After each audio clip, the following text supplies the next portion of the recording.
Hi! ఈరోజు Katyayani emporium నుంచి మీకు కాకరకాయ ఫ్రై చూపిస్తున్నానండి. విలేజ్ స్టైల్‌లో కాకరకాయ ఫ్రై. ఒక పావు కేజీ కాకరకాయలు తీసుకున్నానండి. ఈ కాకరకాయలు చాలా రకాలుగా చేసుకుంటారు. కానీ హెల్త్ పాయింట్ ఆఫ్ వ్యూలో కాకరకాయన మొత్తం గీరకూడదండి. జస్ట్ ఆ బుడిపెల్లాగా ఉండేది మాత్రమే గీరాల. ఎక్కువ మంది 60% గీకుతుంటారు. అలా చేయకుండా ముక్కలు ఇలా కట్ చేసేసుకొని ఉప్పు, పసుపు వేసి నానబెట్టుకొని ఒక 15 నిమిషాల తర్వాత వీటిని గట్టిగా పిండేసేసి నూనెలో వేసి వేయించేయాలండి. ఎర్రగా ఏగుతాయి. ఎర్రగా ఏగేంత వరకు కాకరకాయని వేయించుకోవాలా. ఈ కాకరకాయ చాలా నిల్వ ఉంటుంది. డైలీ కూడా తినొచ్చండి.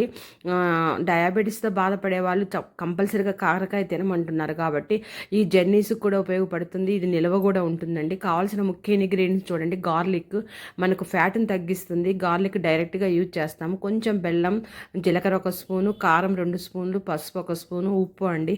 ఇవన్నీ మనకు కావాల్సినంత కొలతల్లో తీసుకోవాలి. నేను పావు కేజీకి చూపిస్తున్నాను. ఇవన్నీ రోట్లో వేసి మెత్తగా దంచి ముద్ద చేసుకోవాలండి.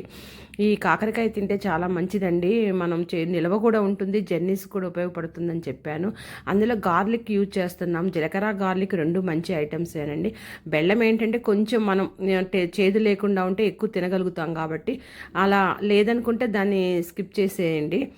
చక్కగా నూనెలో కాకరకాయ అంత ఎర్రగా వేగిన తర్వాత ఈ ముద్దను నూనెలో వేసి 2 నిమిషాలు వేయించేస్తే కాకరకాయ ఫ్రై రెడీ అండి. చక్కగా విలేజ్లో ఇదే విధంగా ఈ స్టైల్లోనే చేస్తారండి కాకరకాయ ఫ్రైని.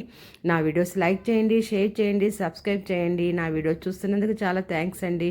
చూడండి, కాకరకాయ బాగా ఎర్రగా ఏగిపోయింది. కాయ మనం రోట్లో నూరుకున్న ముద్దను కొంచెం కాకరకాయలు వేసేసి అట్లా కలిపేసేస్తే కాకరకాయ ఫ్రై రెడీ అండి. చాలా టేస్టీగా ఉంటుంది, హెల్తీగా కూడా ఉంటుందండి. ఒకసారి ట్రై చేసి చూడండి కాకరకాయ ఫ్రై. ఇది ఒకసారి చేసుకున్నామంటే ఒక 1 వీక్ పైన 10 డేస్ పైన కూడా నిల్వ ఉంటుందండి. బాగుంటుంది. హెల్త్ పాయింట్ ఆఫ్ వ్యూలో ఇందులో వాడే ఇంగ్రీడియంట్స్ అన్ని చాలా మంచివండి.